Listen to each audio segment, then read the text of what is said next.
Mesdames et messieurs, en vos grades et qualités, chers collègues, le fait mérite d'être souligné. C'est sans doute la dernière fois qu'un élu du personnel de l'hôpital Erasme prend la parole à l'occasion de la rentrée académique. En effet, en sa séance du 6 juillet dernier, l'Assemblée plénière de notre université a approuvé un vaste plan de réforme de la gouvernance de l'hôpital Erasme qui prévoit notamment de lui conférer une personnalité juridique propre. Il est convenu que l'hôpital acquiert dans les prochains mois le statut d'ASBL et que ses organes de direction, l'Assemblée générale et le conseil d'administration, s'ouvrent à une participation de la ville de Bruxelles. Pour autant, notre hôpital se détache-t-il de l'université ? Tel n'est en rien l'esprit de cette réforme essentielle qui vise au contraire à renforcer les liens de l'ULB à son hôpital. C'est ainsi que le futur président du conseil d'administration de l'hôpital sera en même temps le délégué du recteur pour la politique hospitalière, qu'une commission hospitalière dépendante du CA de l'université sera instituée avec notamment pour but de renforcer l'implication de l'hôpital dans la politique hospitalière de l'université, que la coopération sera renforcée entre l'hôpital et la faculté de médecine. Inscrit structurellement dans le réseau hospitalier sous l'égide de l'université et de la ville de Bruxelles, Erasme n'en restera pas moins l'hôpital-université de l'ULB. Avec cette réforme ambitieuse, c'est une nouvelle page qui s'ouvre dans la vie déjà longue de notre hôpital.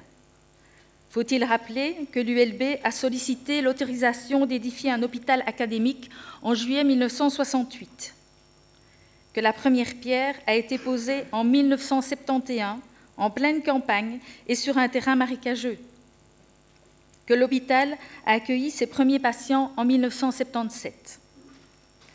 Depuis lors sont arrivées la faculté de médecine, l'école de santé publique, la haute école Ilia Prigogine, les sciences de la motricité, lesquelles seront bientôt rejointes par la faculté de pharmacie. Le 5 mai dernier a été inauguré le SimLabs, un laboratoire d'apprentissage par la simulation qui accueillera dès la rentrée de septembre plus de 1500 étudiants. Lentement, mais sûrement, c'est ainsi un vaste pôle dédié à la santé publique qui s'est édifié. Demain, ce sera Bordet et la perspective d'un cancéropôle dimension européenne. Après-demain, New Erasme et l'installation de l'hôpital dans un tout nouveau bâtiment.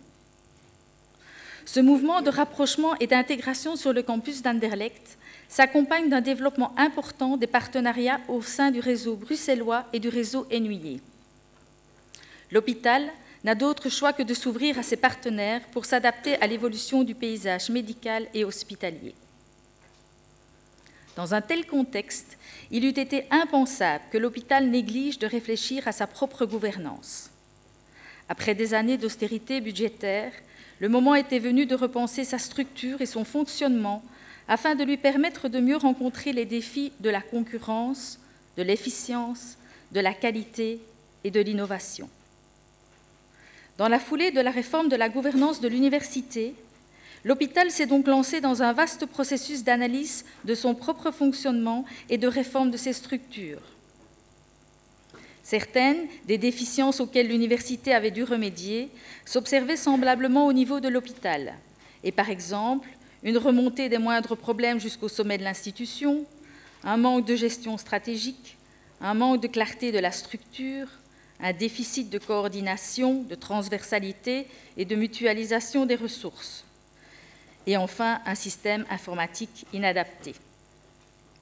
Le plan qui a été approuvé le 6 juillet ne concernait donc pas seulement la forme juridique de l'hôpital et ses liens avec la faculté et les autorités universitaires, mais encore toute la gouvernance interne de l'hôpital, les organes de direction, la place de l'enseignement et de la recherche, la direction médicale, les pôles médicaux infirmiers, la transversalité entre le médical, le paramédical, le nursing et l'administration, le contrôle de gestion et la gestion des ressources humaines.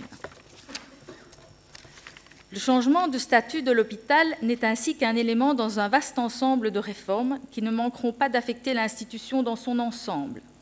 L'installation d'un comité de direction, la mise sur pied d'une direction médicale et de 5 pôles médicaux infirmiers, la professionnalisation des organes de direction, le renforcement de la gestion des ressources humaines, l'ouverture de l'hôpital à son environnement, la décentralisation opérationnelle, l'articulation du médical, du paramédical, de l'infirmier et de l'administration. Tout se tient. Il faudra du temps, du talent et du courage pour mener à bien cette réforme. Le personnel sera particulièrement attentif à la réalisation de l'ensemble du plan afin que l'hôpital de l'ULB continue d'assurer au mieux ses 3 missions, que sont les soins aux patients, l'enseignement et la recherche.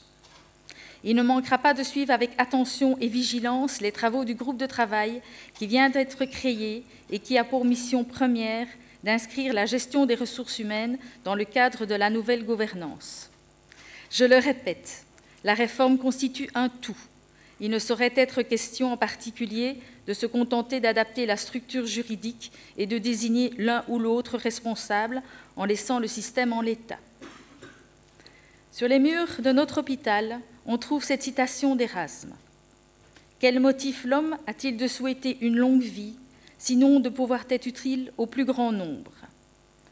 Être utile au plus grand nombre, telle est bien la motivation de toute cette réforme, celle de permettre à l'hôpital d'assumer pleinement ses missions d'utilité publique dans un environnement en profonde mutation. C'est là-dessus qu'il y aura lieu d'évaluer les réformes le moment venu. Je vous remercie.